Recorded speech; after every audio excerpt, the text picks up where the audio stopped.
Rahayu, Rahayu, Rahayu. Ketemu lagi dengan saya, Teddy Wahyono, di channel tempat mengenal keris dan pusaka Nusantara lainnya dengan akal sehat dan hati terbuka. Nah, untuk kali ini saya akan membahas tentang salah satu etika dalam perkerisan ya, yaitu cara mengenakan keris dalam pakaian adat Jawa ya. Jadi memang secara umum dalam kondisi normal itu memang keris dalam budaya Jawa itu dikenakan di belakang, Dan itu ada beberapa macam cara, bukan cuma satu cara. Dan untuk acara tertentu dan acara yang lainnya nanti beda cara mengenakannya.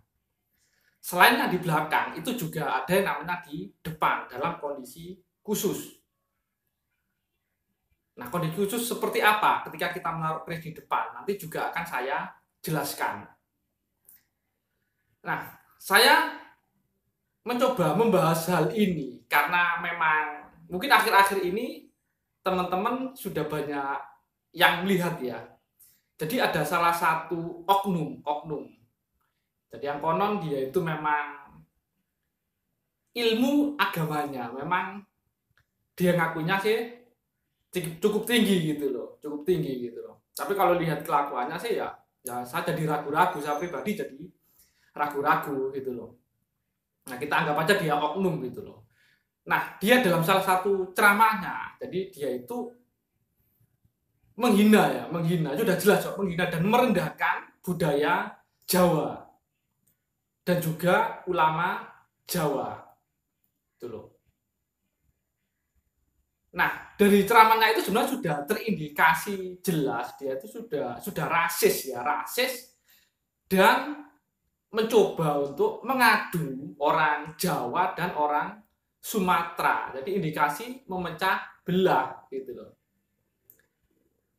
Nah, cuman kita sebagai orang Jawa, memang karakter kita sejak dulu mah sudah diajarkan oleh mbah-mbah kita agar selalu menghargai orang lain, menghormati orang lain, tepo sliro, patuh kepada pimpinan atau yang berwenang gitu loh.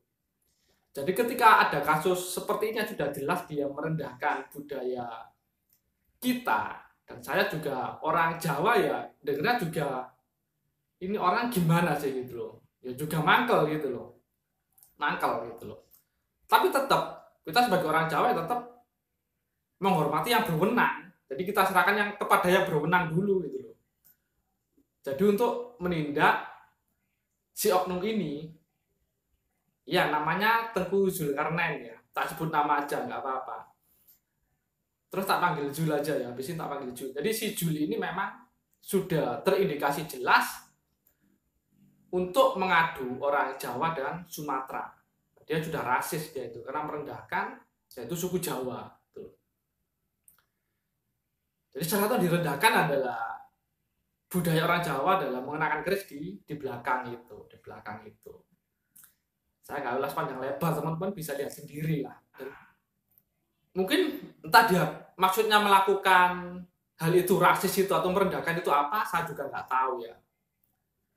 Jadi yang jelas dia nggak tahu tapi sok tahu. Udah gitu merendahkan di depan orang banyak seperti itu. Jadi kalau di Jawa orang seperti itu ya disebut pekok gitu loh. Saya juga nyebutnya pekok gitu loh. Biar pihak kepolisian yang berwenang mengusut dulu lah. Kita lihat dulu kayak gitu. Nah, sekarang saya jelaskan langsung aja ya. Jadi biar yang lain mengerti gitu loh, paham. Jadi kenapa kok orang Jawa itu mengenakan keris di belakang?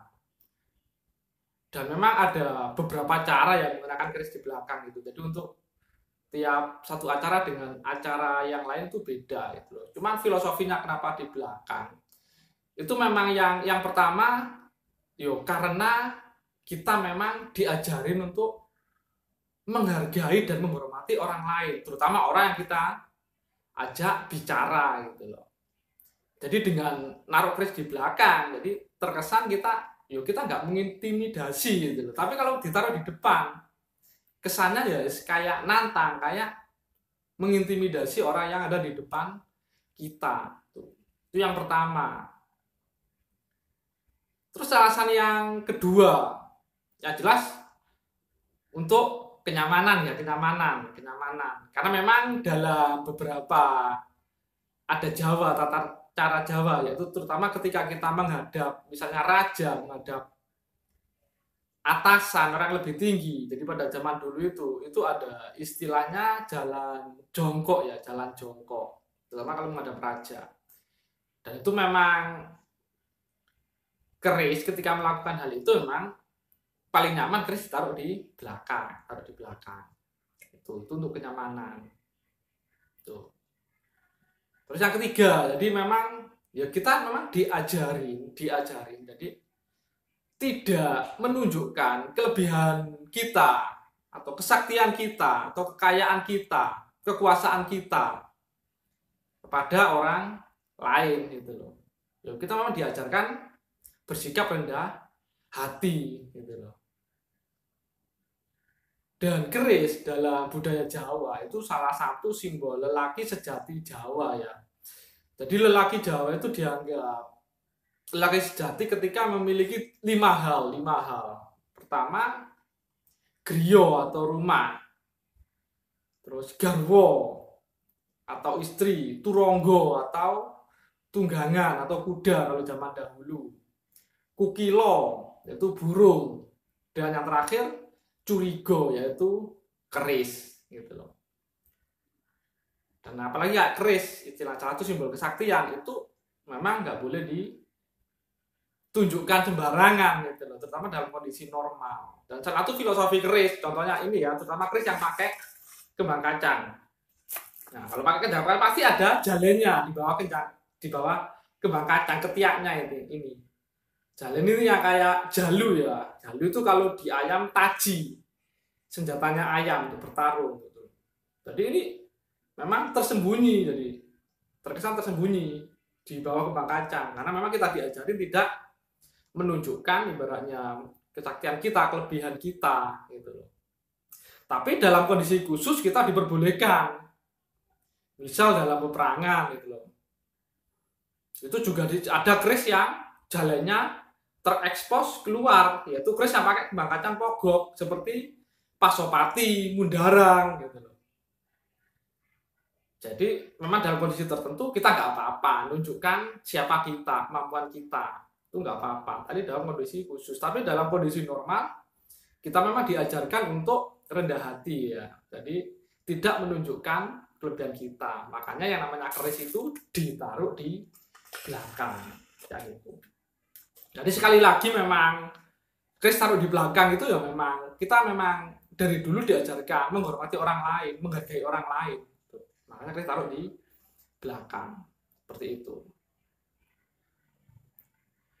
Nah, terus gimana sih ibaratnya cara mengenakan keris dalam budaya Jawa? Dan mari kita simak sama-sama. Nah, ini adalah cara mengenakan keris yang disebut ngogleng ya. Jadi ini dimasukkan ke lipatan kedua dan ketiga dari stagen atau sabuk lontong dan handle-nya menghadap ke atas. Ini biasanya dipakai untuk abdi dalam dan masyarakat umum untuk menghadiri acara resmi yang sifatnya gembira.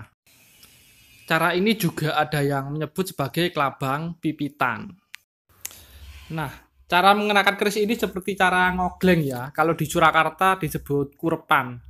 Jadi ini cuma handle-nya menghadap ke bawah kayak tengkurap gitu. Kalau di Jogja, kalau nggak salah nyebutnya mogleng. Dan ini biasanya dikenakan ketika ada acara kayak yang berduka cita sifatnya. Nah, cara menggunakan keris yang ini disebut ngewal atau ada yang nyebut munyuk ngilu ya. Jadi ini ganda dimasukkan ke lipatan stagen atau sabuk lontong dan dimiringkan ke siku kiri. Jadi tangan sebelah kanan bebas. Ini biasanya dipakai untuk yang dalam perjalanan atau prajurit keraton yang membawa senjata lain ya.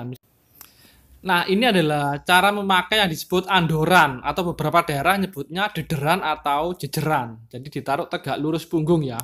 Dan ini biasanya dipakai untuk menghadap raja atau pangkatnya lebih tinggi dan untuk berkunjung ke tempat-tempat yang sangat dihormati seperti tempat ibadah, makam leluhur atau sejenisnya. Nah, kalau ini disebut cara anggaran ya. Jadi ini keris tidak dimasukkan di lipatan stagen atau sabuk lontong. Jadi ada tempatnya sendiri dan ditaruh di samping paha. Dan ini biasanya digunakan untuk upacara kemiliteran atau keprajuritan dan dalam situasi perang.